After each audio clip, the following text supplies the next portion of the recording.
Una mujer de 48 años, abandonada por su esposo en la puerta de urgencias, en el peor momento de su vida, se quedó sentada en un banco con una sola bolsa y sin saber a dónde ir. Entonces, un hombre que no la conocía recogió esa bolsa del suelo, se sentó a su lado y dijo 4 palabras que cambiarían el rumbo de todo. Lo que siguió no fue un cuento de amor fácil ni una coincidencia del destino. Fue algo más real y más poderoso que eso. La historia de una mujer que descubrió que el momento en que todo se rompe puede ser exactamente el momento en que empieza lo único que de verdad era suyo. Si crees que los momentos más oscuros a veces esconden la puerta hacia algo mejor, suscríbete al canal ahora mismo y activa la campana de notificaciones para no perderte ninguna historia. Cada semana estamos aquí contando historias que nos recuerdan que la vida no ha terminado, mientras uno siga respirando. Y cuéntanos en los comentarios desde qué país nos estás viendo hoy. Que nos encanta leer cada mensaje y saber desde dónde nos acompañas. El Hospital General de Santa Clara tenía una puerta de urgencias que daba a una calle secundaria donde siempre había ambulancias aparcadas y donde el aire olía a desinfectante incluso afuera, como si el edificio no pudiera evitar que su interior se filtrara hacia la calle.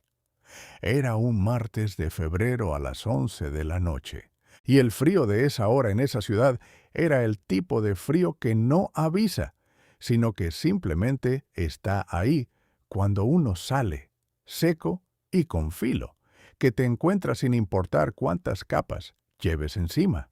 Isabel Moreno Castellanos salió por esa puerta con una bolsa de lona azul marino que contenía el camisón del hospital, un par de mudas de ropa interior, el neceser con los artículos de aseo, el cargador del teléfono y el sobre con los informes médicos que la enfermera Adela le había dado antes de firmar el alta. Salió despacio porque su cuerpo todavía necesitaba ir despacio, con esa precaución específica de los cuerpos que han pasado por algo difícil y que saben que la recuperación tiene sus propios tiempos, aunque la mente quiera ir más rápido. Se apoyó un momento en el marco de la puerta antes de empezar a caminar, y en ese momento vio que el banco de piedra que estaba a 10 metros de la entrada estaba vacío. Lo había estado esperando sentado en ese banco. Le había dicho que estaría allí. Le había dicho que saliera cuando el médico le diera el alta y que él la estaría esperando para llevarla a casa. Lo había dicho con esa voz tranquila que tenía cuando decía cosas que en realidad no iba a cumplir. Esa voz que Isabel había aprendido a reconocer demasiado tarde como lo que era. El banco estaba vacío y su teléfono, cuando lo sacó del bolso, con la mano que todavía tenía el moratón del catéter en el dorso, tenía 3 llamadas perdidas suyas de hace 2 horas y ninguna respuesta a los mensajes que ella le había enviado desde la habitación cuando el médico le confirmó el alta. Marcó su número. Sonó 4 veces y fue al buzón. Volvió a marcar. Buzón de nuevo. Se quedó de pie junto a la puerta del hospital durante un momento que no supo cuánto duró, con la bolsa en una mano y el teléfono en la otra, y el frío de febrero en la cara, pensando en lo que hacía a continuación. No en el sentido dramático de la expresión, sino en el sentido completamente práctico. ¿Qué hacía a continuación? ¿A dónde iba? ¿Cómo llegaba allí? La casa de su hermana Pilar quedaba al otro lado de la ciudad, y Pilar trabajaba de noche en el turno de enfermería de otro hospital. La casa de su amiga Concha estaba más cerca, pero Concha tenía a su madre enferma. y había suficiente en esa casa, ya sin añadir más. El piso que Isabel compartía con Gerardo desde hacía 9 años estaba en el barrio de Olivares, a 40 minutos en taxi, y la llave del piso la tenía ella en el bolso.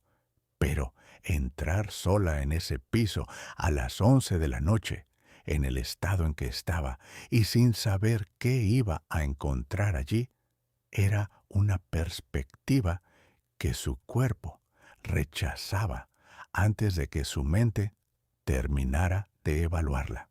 Fue mientras miraba la pantalla del teléfono intentando decidir a quién llamar, cuando la bolsa de lona azul marino se le resbaló del hombro y fue al suelo con ese golpe sordo que hacen las cosas cuando caen en la acera de piedra.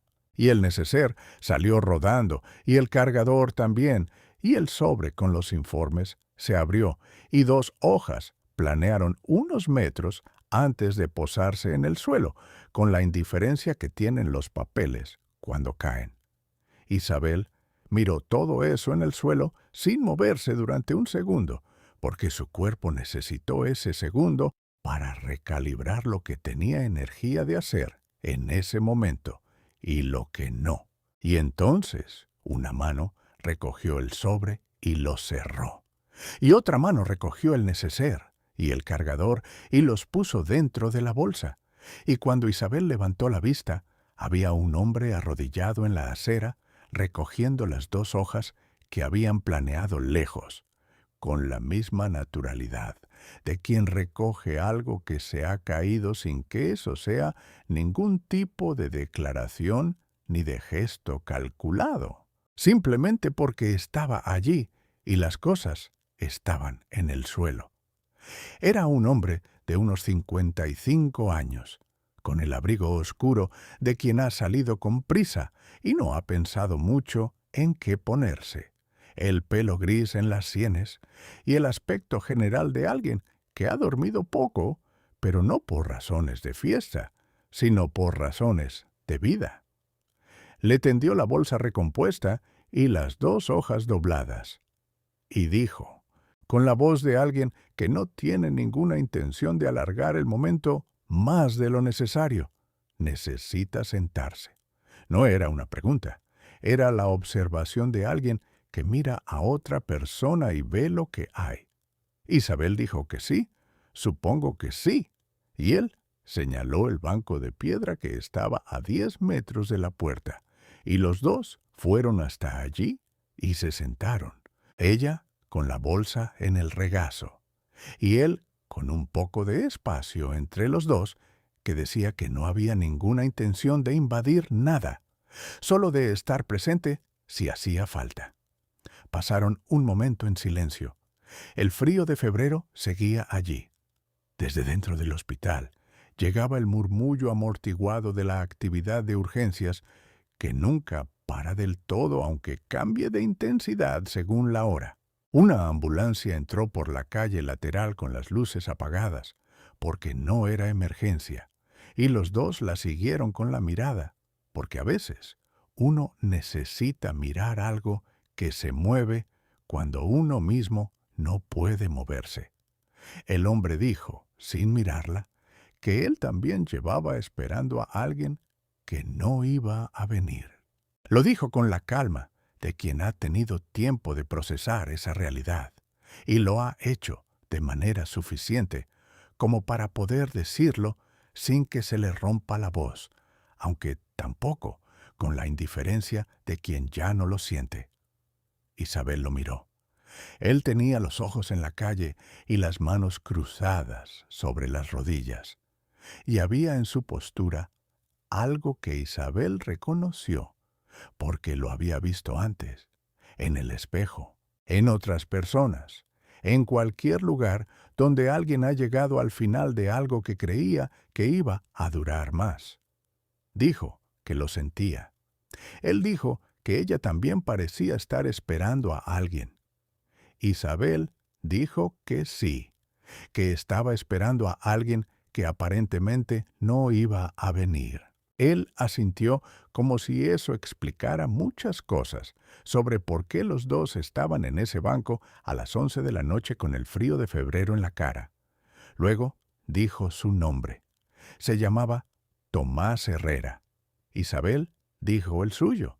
Y esas 4 palabras, su nombre dicho con esa voz tranquila en ese banco de piedra, fueron las que Isabel recordaría después como el principio de todo, aunque en ese momento no sabía que eran el principio de nada, sino simplemente lo siguiente que ocurrió después de lo que había ocurrido.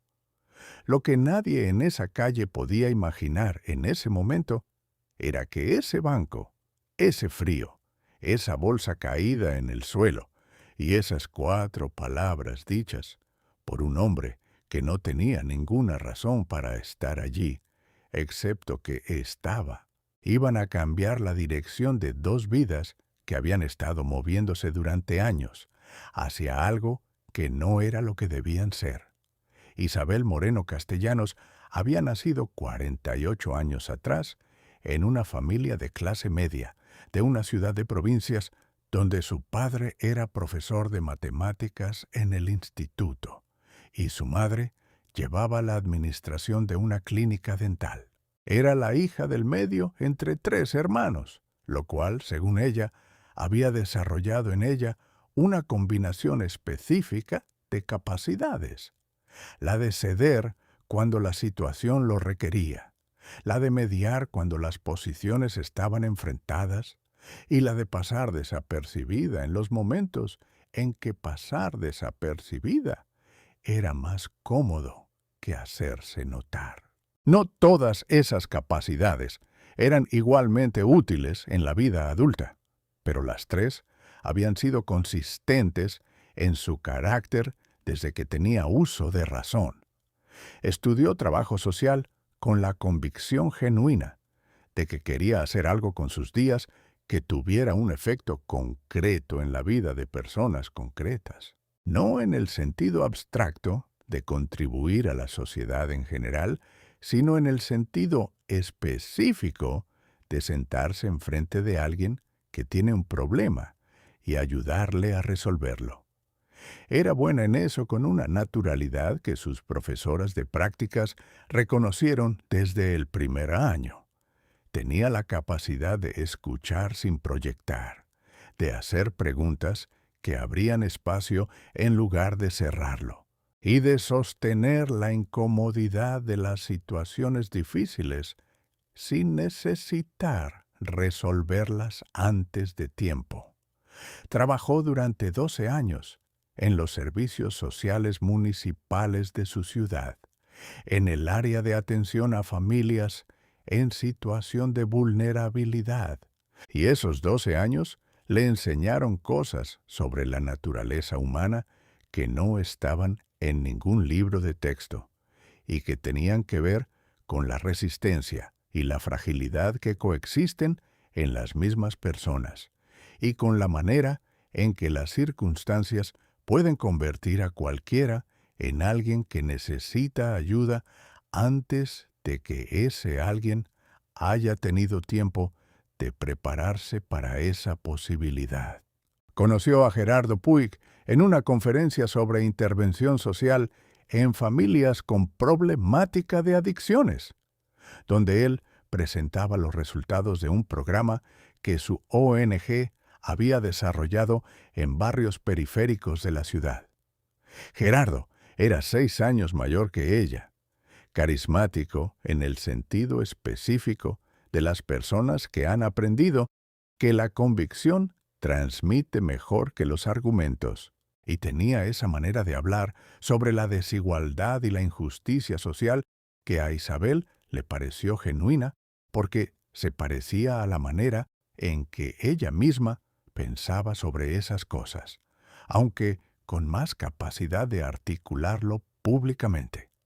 Empezaron a verse con la lentitud de 2 personas que tienen vidas muy ocupadas y que no quieren que la ocupación sea una excusa para no invertir en lo que importa. A los 2 años vivían juntos en el piso de Olivares, que él tenía desde hacía tiempo, y a los 4, Isabel había dejado el trabajo en los servicios sociales municipales para incorporarse como coordinadora de proyectos en la ONG de Gerardo, porque el proyecto había crecido, porque Gerardo decía que nadie entendía mejor que ella la dimensión humana de lo que hacían, y porque Isabel creyó, con la honestidad de alguien que no sospecha que la buena fe puede usarse como instrumento, que era la decisión correcta.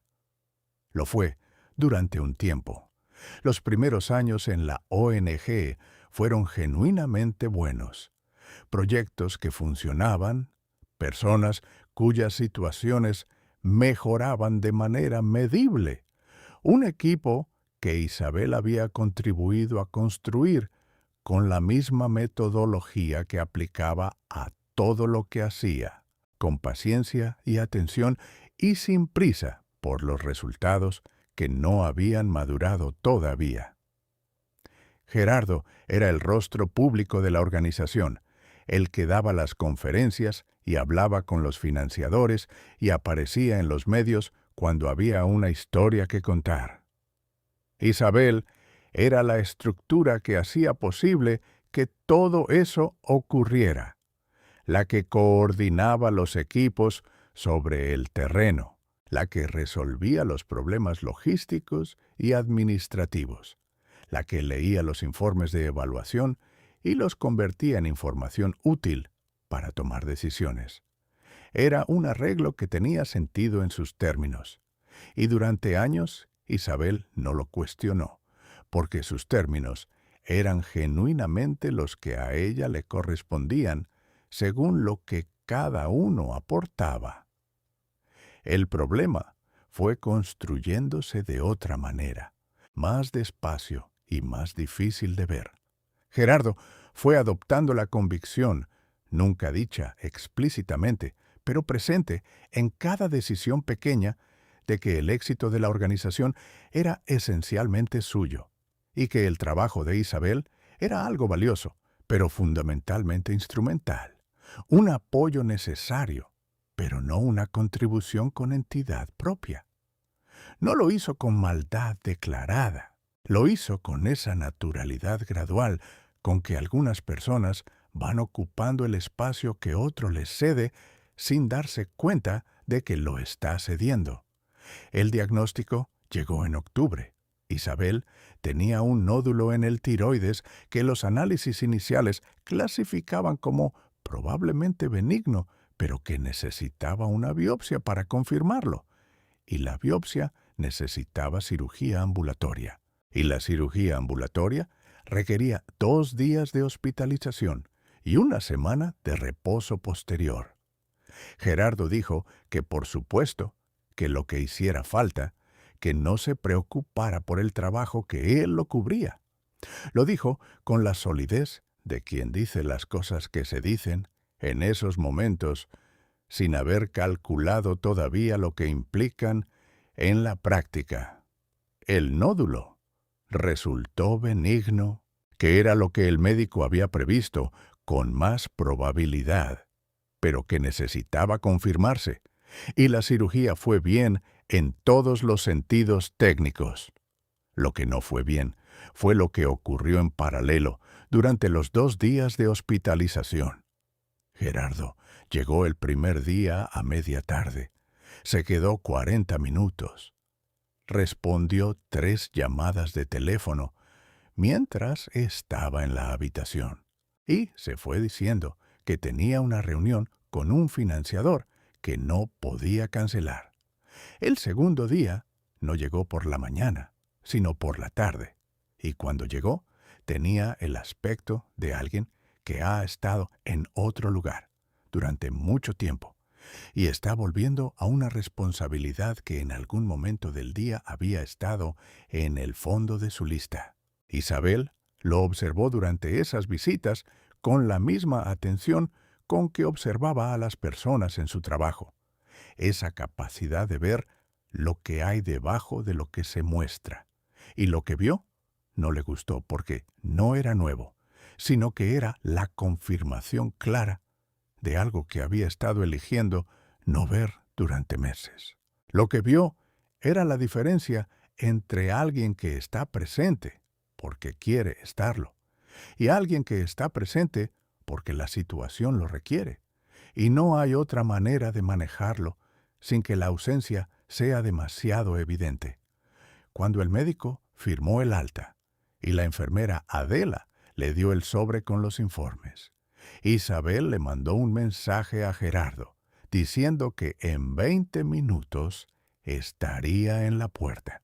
Gerardo respondió con un solo mensaje: de acuerdo. Y luego no respondió a nada más. Así que Isabel salió por la puerta de urgencias del Hospital General de Santa Clara, con su bolsa de lona azul marino, y encontró el banco vacío.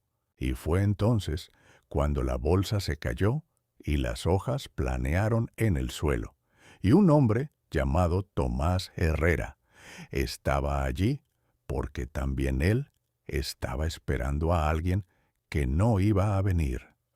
Tomás Herrera era ingeniero civil, 54 años, y había pasado los últimos 8 meses sentado a la derecha de la cama de un hospital, mientras su padre se moría despacio de una enfermedad que los médicos habían intentado frenar con todo lo que tenían, y que al final había seguido su propio ritmo sin atender a lo que los médicos tenían. Su padre había muerto esa tarde a las 7:42, en esa misma ala del Hospital General de Santa Clara, con Tomás a su derecha y con la ventana abierta, porque su padre había pedido durante los últimos días que dejaran la ventana abierta aunque hiciera frío, que quería escuchar la calle.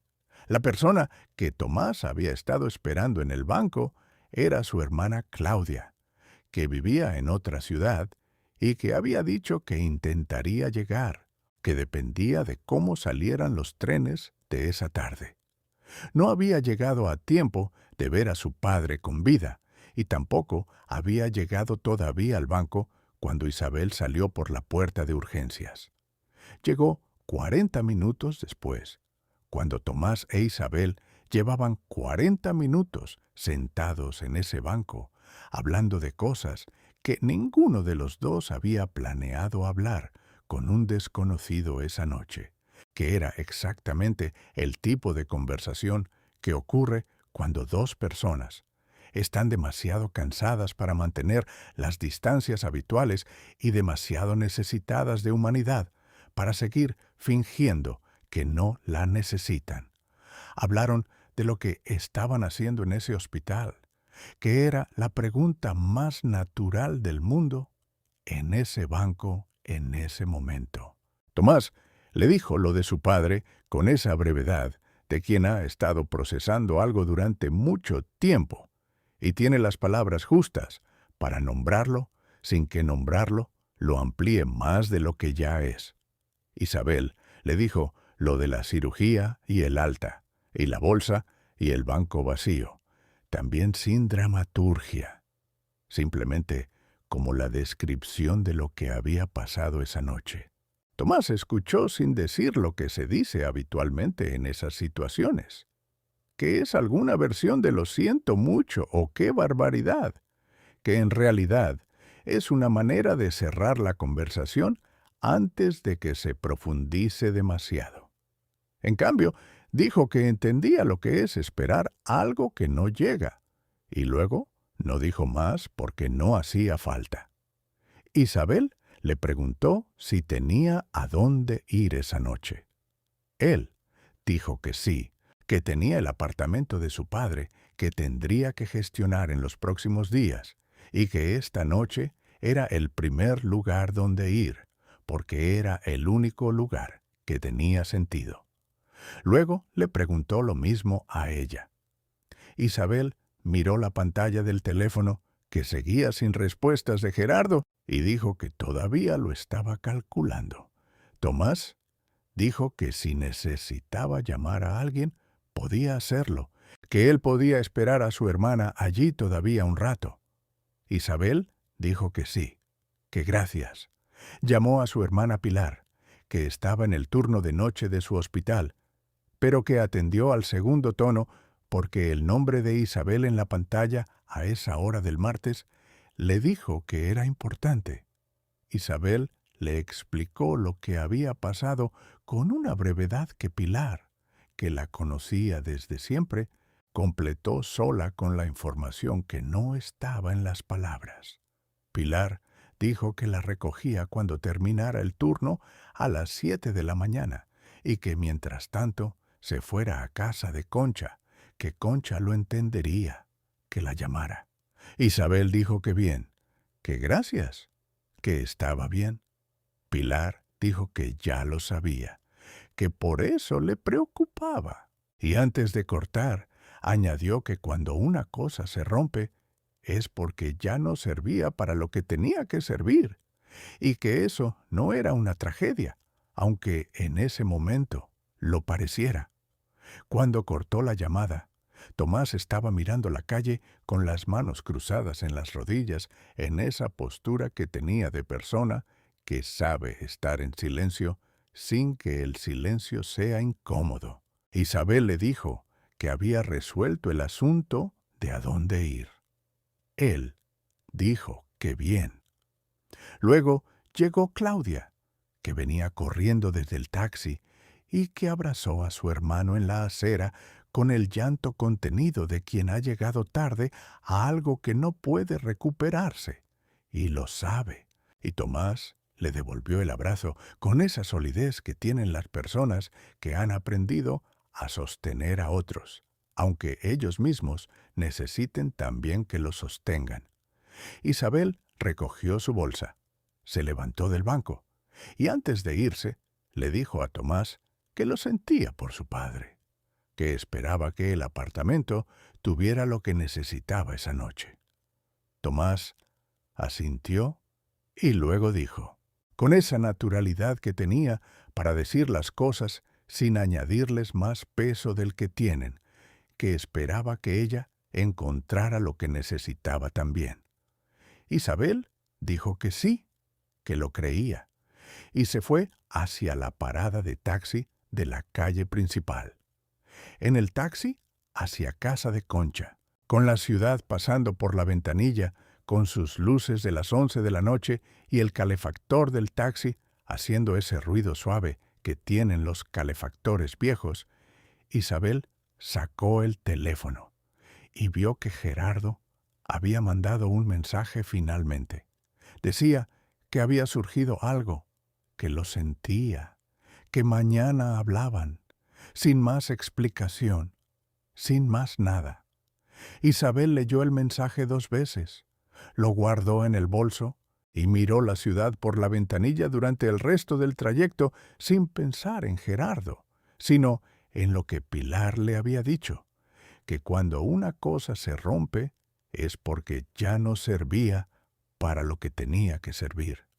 Concha la recibió en la puerta con una bata y una expresión de quien se ha preparado para no hacer preguntas que no se le han pedido, que es la forma más eficiente de la amistad en las situaciones difíciles. Le preparó la habitación del fondo, que era la que daba al patio tranquilo, y le dijo que había sopa en el fuego si quería, y que si no quería, había silencio, y que las dos cosas eran igualmente válidas. Isabel dijo que la sopa, que gracias, y comieron juntas en la cocina a las 12 de la noche, sin hablar de Gerardo porque no hacía falta todavía.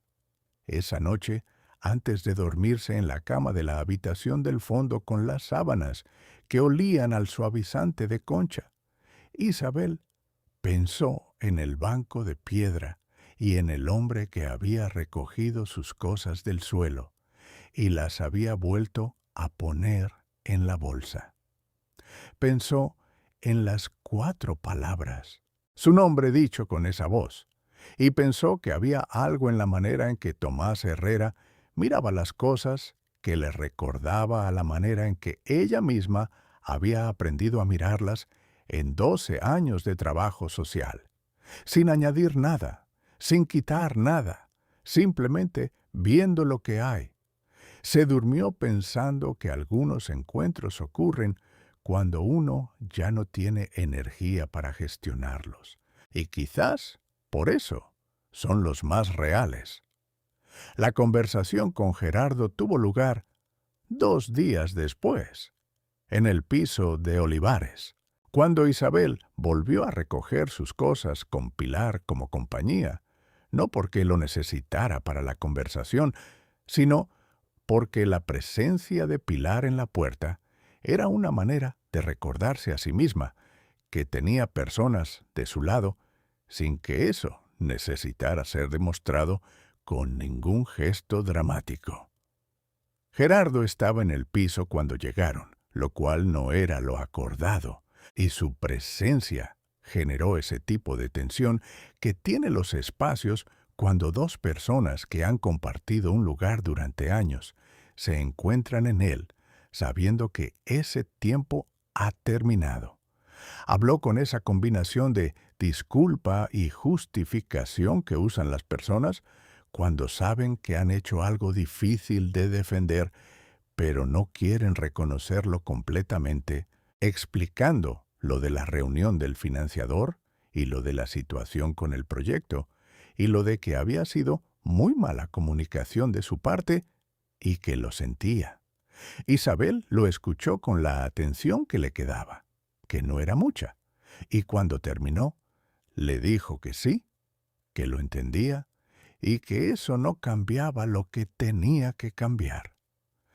Gerardo preguntó si era definitivo. Isabel dijo que sí. Él dijo que quizás habría que hablar más, que las decisiones tomadas en un momento difícil no siempre reflejan lo que uno realmente quiere. Isabel dijo que ésta sí. Lo dijo sin dureza, pero también sin espacio para negociación, con esa claridad tranquila de quien ha llegado a una conclusión después de haberla procesado con honestidad. Y no necesita ampliarla para que sea válida. Pilar recogió con ella 4 cajas de cosas personales y las cargaron en el automóvil de Pilar, en 2 viajes. Y cuando terminaron, Isabel le dio a Gerardo las llaves del piso, porque el piso era de él desde antes, y porque quedarse en un lugar solo, porque tienes llave, es una manera de quedarse en el pasado que no conduce a ninguna parte útil.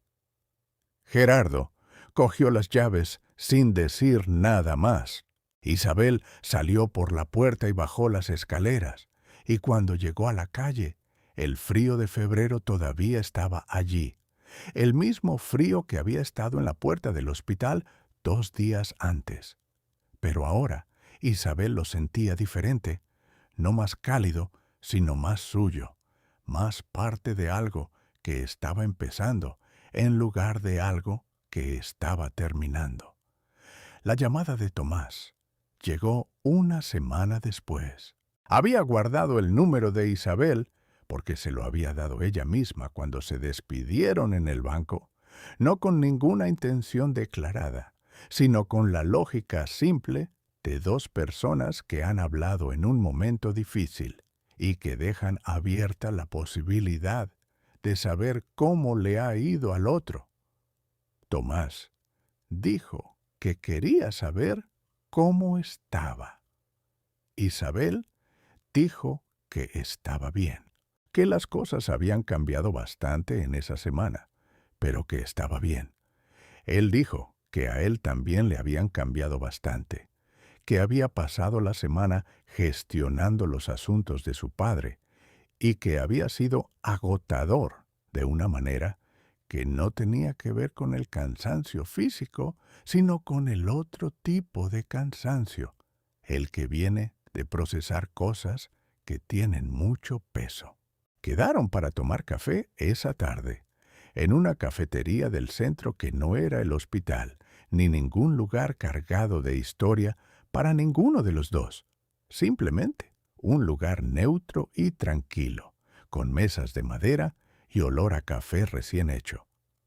Estuvieron 2 horas hablando, y lo que Isabel descubrió en esas 2 horas fue lo que había intuido en el banco de piedra, que Tomás Herrera era el tipo de persona que escucha de verdad, no preparando su respuesta mientras el otro habla, sino realmente procesando lo que escucha antes de decir algo, y que esa capacidad, que a Isabel le parecía fundamental y que, en su experiencia, no era tan común como debería ser, hacía que hablar con él fuera de una manera difícil de describir, pero fácil de reconocer.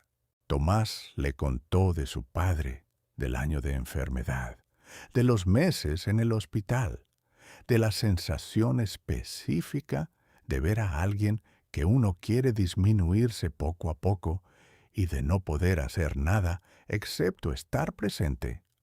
Le contó que su padre había sido carpintero, que había tenido un taller pequeño en el barrio donde había crecido y que había hecho muebles toda su vida con una dedicación al oficio que Tomás había tardado años en entender completamente, porque de joven le había parecido que quedarse en ese taller haciendo mesas y sillas era una elección demasiado pequeña para alguien tan inteligente como su padre, que con el tiempo había entendido que su padre había elegido exactamente lo que quería elegir y que la inteligencia no tiene ninguna obligación de manifestarse en la escala grande. Isabel le contó de los 12 años en los servicios sociales y del trabajo en la ONG de Gerardo y del hospital y del banco vacío, con la misma honestidad sin dramatismo con que Tomás le había contado lo de su padre. Tomás escuchó sin interrumpir y cuando ella terminó, dijo que lo del banco vacío le parecía una imagen muy clara, que a veces las cosas que parecen pequeñas dicen más sobre una situación que las cosas grandes. Isabel dijo que sí, que también a ella le había parecido eso, que en el fondo no la había sorprendido tanto como habría tenido que sorprenderla y que eso era ya de por sí información suficiente. Tomás le preguntó qué iba a hacer.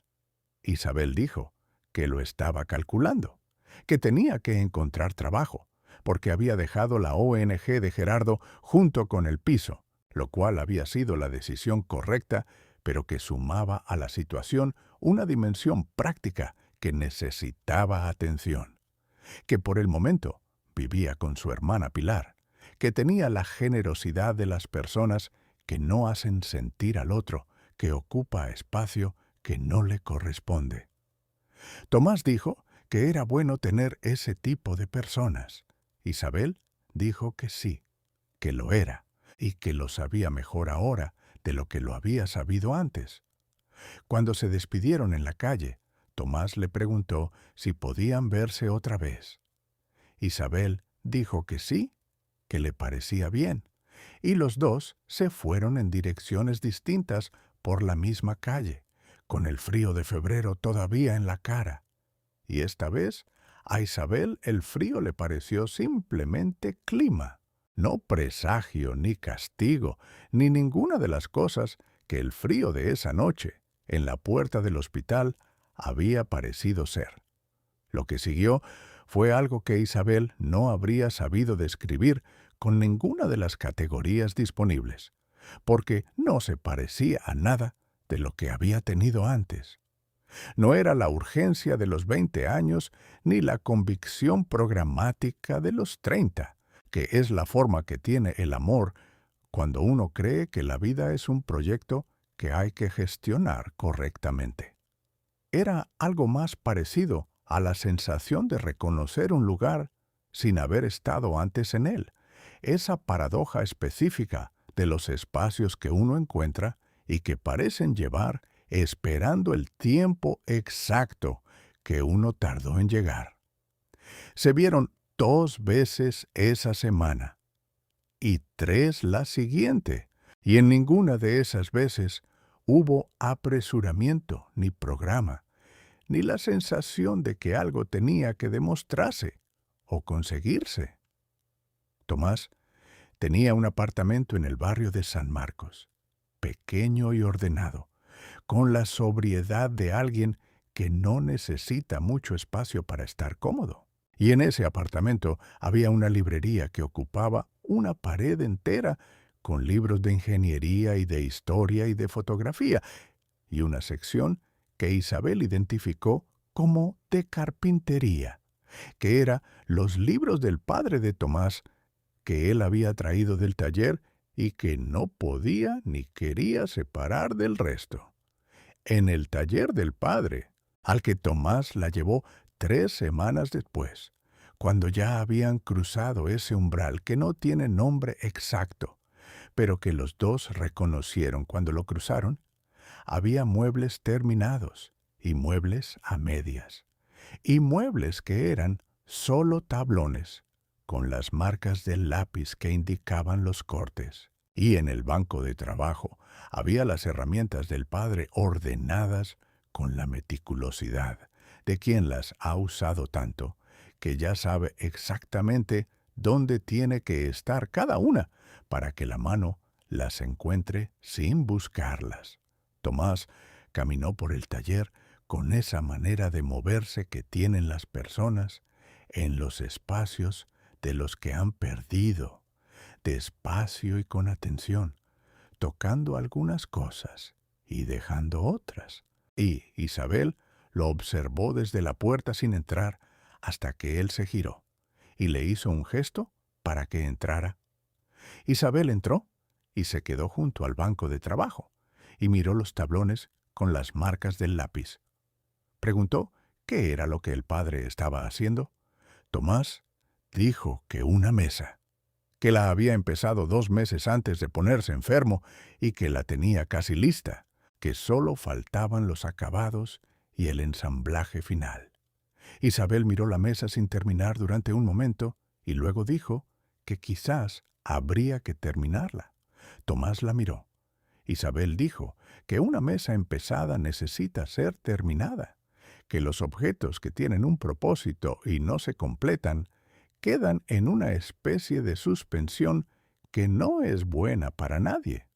Tomás dijo que él no sabía carpintería, que había visto a su padre toda la vida trabajar, pero nunca había aprendido el oficio en serio. Isabel dijo que quizás habría que aprender. Y eso fue lo que hicieron.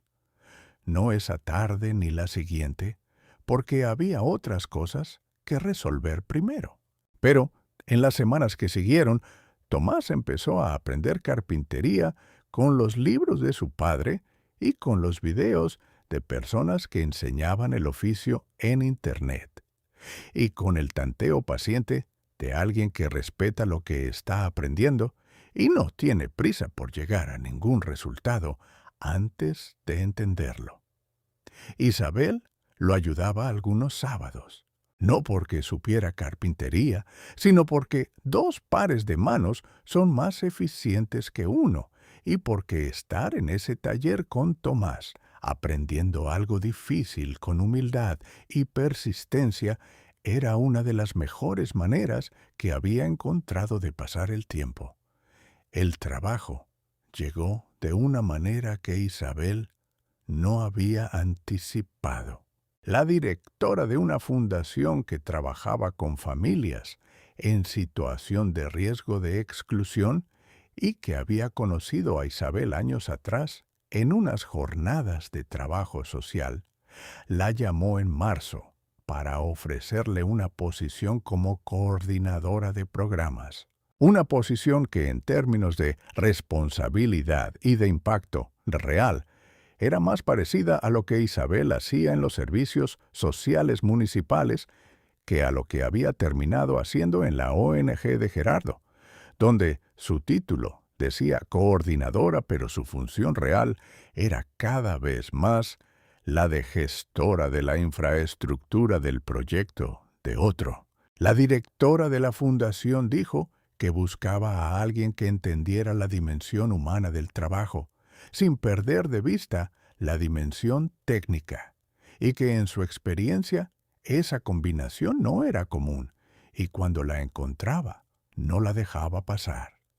Isabel dijo que sí sin necesitar tiempo para pensarlo, que era la primera vez en mucho tiempo que una decisión importante no le pedía tiempo para pensarlo. La primera vez que Isabel trajo a Pilar a conocer a Tomás fue en abril, en una cena en el apartamento de San Marcos, donde Tomás había cocinado con esa concentración metódica que ponía en todo lo que hacía por primera vez, siguiendo la receta con más seriedad de la estrictamente necesaria y produciendo un resultado que era bueno, aunque no espectacular, lo cual él reconoció con más humor del que Isabel habría esperado de alguien tan serio. Pilar lo evaluó con la mirada directa que tenía para las personas importantes, y al final de la noche, mientras esperaban el taxi, le dijo a Isabel en voz baja que ese hombre miraba a su hermana como si le importara de verdad lo que pensaba, y que eso, en su experiencia, era más raro de lo que la gente creía. Isabel dijo que lo sabía, que era una de las primeras cosas que había notado en el banco de piedra del hospital, la manera en que miraba a las personas cuando hablaban, con esa atención quieta que no añade nada ni quita nada, sino que simplemente está. La mesa del padre de Tomás quedó terminada en mayo, 4 meses después de que Isabel sugiriera que habría que terminarla. Era una mesa de roble con las patas torneadas y la superficie pulida, hasta que la veta de la madera quedaba visible, con esa claridad que tiene la madera bien tratada. Y cuando la pusieron en el centro del taller del padre con la luz de la tarde entrando por la ventana, los dos la miraron durante un momento sin decir nada, porque a veces las cosas terminadas no necesitan comentario inmediato, sino solo el tiempo de estar. Luego Tomás dijo que a su padre le habría gustado. Isabel dijo que lo creía, que se veía en la madera. Tomás le preguntó qué quería decir con eso, que se veía en la madera. Isabel dijo que cuando alguien hace algo con la atención y el cuidado que su padre había puesto en esa mesa, eso queda en el objeto de una manera que se percibe aunque no se pueda nombrar exactamente, y que por eso había objetos que tienen una presencia que otros del mismo tipo no tienen, y que la mesa del padre la tenía.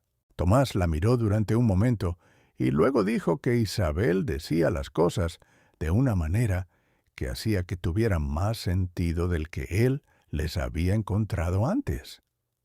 Isabel dijo que era lo que intentaba hacer, que era básicamente lo mismo que había intentado hacer en 12 años de trabajo social. Decir las cosas de una manera que dejara espacio para que tuvieran sentido.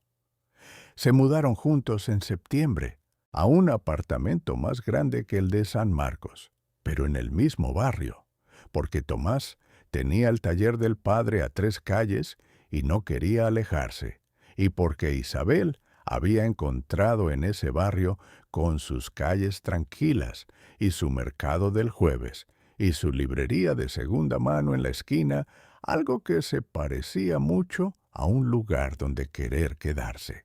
El apartamento tenía una habitación que funcionaba como estudio, donde Isabel había puesto su mesa de trabajo, y Tomás sus planos de ingeniería y los libros de carpintería del padre.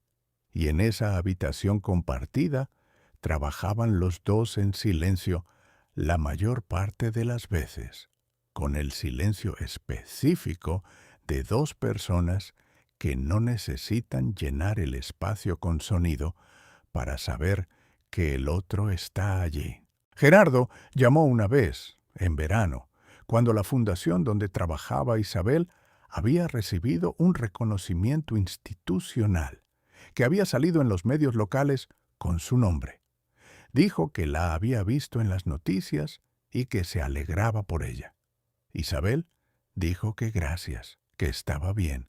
Gerardo dijo que se le notaba, que su voz sonaba diferente. Isabel dijo que sí, que probablemente sí. La conversación no se alargó más, porque no había nada más que alargar. Y cuando colgó, Isabel pensó que era curioso cómo una conversación que habría sido muy difícil unos meses antes resultaba completamente manejable desde donde estaba ahora. No porque el pasado hubiera cambiado, sino porque el presente tenía suficiente peso propio para que el pasado no pudiera desequilibrarlo. La fundación creció ese año con un proyecto nuevo de acompañamiento a familias en situación de desahucio, que era exactamente el tipo de trabajo donde Isabel era mejor y donde mejor se sentía siendo lo que era. Coordinó el equipo con la misma metodología que había aplicado siempre, con atención a las personas y sin prisa por los resultados que necesitaban su tiempo. Y a finales de año, los indicadores de seguimiento mostraban que el proyecto estaba funcionando de la manera que los proyectos funcionan, cuando las personas detrás de ellos entienden lo que están haciendo y por qué lo hacen. Un martes de noviembre, exactamente un año después de aquella noche en el banco de piedra del Hospital General de Santa Clara, Tomás e Isabel fueron a cenar a un restaurante pequeño del barrio que tenía mesas de madera y velas, y la carta escrita a mano, sin ningún simbolismo planeado, porque los dos coincidían en que los simbolismos planeados tienen algo de artificial que los hace menos reales que los no planeados. Tomás pidió lo mismo que en la primera cena que habían compartido en su apartamento, que era lo que había cocinado aquella noche que Pilar fue a conocerle, no por rito, sino porque le había gustado y porque era lo que apetecía. Isabel pidió lo que le apetecía. En algún momento de la cena, Tomás dijo que un año antes habría sido imposible imaginar esa cena. Isabel dijo que sí, que imposible, que ninguno de los dos habría podido prever nada de lo que había pasado desde aquella noche en el banco de piedra. Tomás dijo que a veces se preguntaba qué habría pasado si no hubiera estado allí esa noche, si hubiera esperado a su hermana en el interior del hospital en lugar de en el banco exterior. Isabel dijo que ella se hacía la misma pregunta al revés. ¿Qué habría pasado si Gerardo hubiera estado en el banco esperándola como había dicho? Si ella habría pasado de largo y se habría subido al coche sin ver nada más. Luego, los dos se quedaron un momento en silencio pensando en esa versión alternativa. Y lo que los dos pensaron, aunque ninguno lo dijo exactamente en esas palabras, era que las circunstancias que parecen el peor momento, a veces son exactamente el lugar correcto para encontrar lo que se estaba buscando, sin saber qué se buscaba. Isabel miró la vela de la mesa y pensó en la puerta del hospital, y en el frío, y en la bolsa caída en el suelo, y en las hojas planeando en la acera.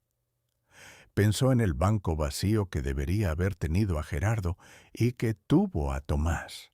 Pensó en las 4 palabras, su nombre dicho con esa voz en ese banco, y pensó que su hermana Pilar tenía razón como casi siempre tenía razón, que cuando una cosa se rompe es porque ya no servía para lo que tenía que servir, que eso no era una tragedia, aunque en el momento lo pareciera, que a veces lo que parece el final de todo es simplemente el último momento antes de que empiece lo único que de verdad era suyo. Afuera, en la calle del barrio de San Marcos, la noche de noviembre tenía el mismo frío de siempre, ese frío que no avisa y que simplemente está. Y a Isabel, desde donde estaba, el frío le parecía exactamente lo que era: clima, simplemente clima, el fondo natural de una noche de noviembre en una ciudad donde dos personas habían encontrado en un banco de piedra lo que no sabían que estaban buscando, y que desde entonces habían construido juntos con la paciencia y el cuidado que merecen las cosas que están hechas para durar. ¿Crees que a veces los momentos en que todo se rompe son exactamente el lugar donde empieza lo que de verdad nos pertenece? ¿Habrías hablado con ese desconocido en el banco o habrías seguido tu camino? Cuéntanos en los comentarios lo que piensas y dinos desde qué país nos acompañas hoy.